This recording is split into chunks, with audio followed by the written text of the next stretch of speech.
Hello students, welcome to class again.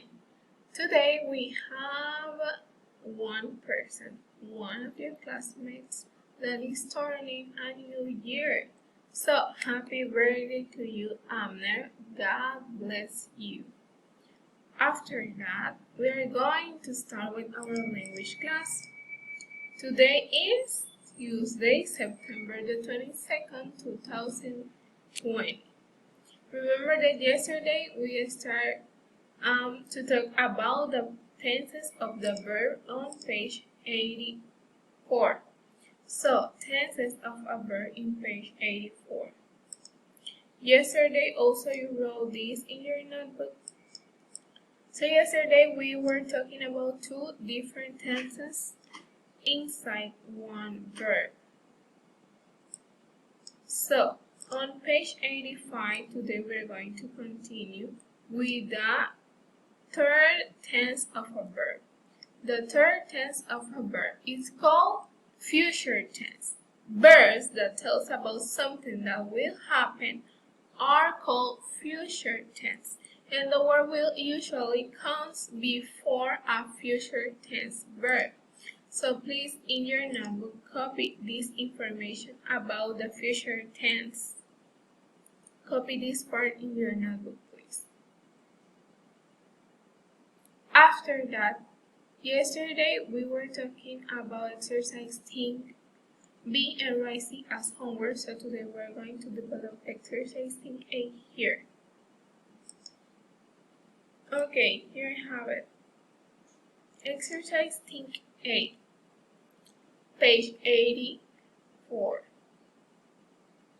What we're going to do here is that we're going to circle the correct verb according to our sentence. For example, in the first sentence, many cars crossed the McKenna Bridge yesterday. If here we have the word yesterday, that means that is something that already happened. So that is an action in the past. So we're going to select the verb with the ed at the end because it's an action that happened in the past. Crossed. Many cars crossed the McKenna Bridge yesterday. Now, in the number 2. Last Saturday, Cameron cleaned his room. Clean, right? Because it's last Saturday, the Saturday that already passed. So we're talking about the past. Number 3, my baby sister cried when she is hungry. Cries, yes. Why? Because it's happening now. She is hungry now, so it's an action in the present. The number 4, Carson stopped after he crossed the finish line. Stop with ed in the past because here we have the word after.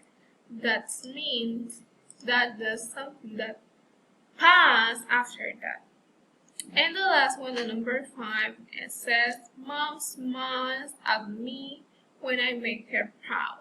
So smiles in the present because it's an action that is happening now, or that's an action that is continuously happening. So your homework for today is something very easy. You have to complete for Friday exercise remember B, page 85. That was everything for today's class. See you until the next time.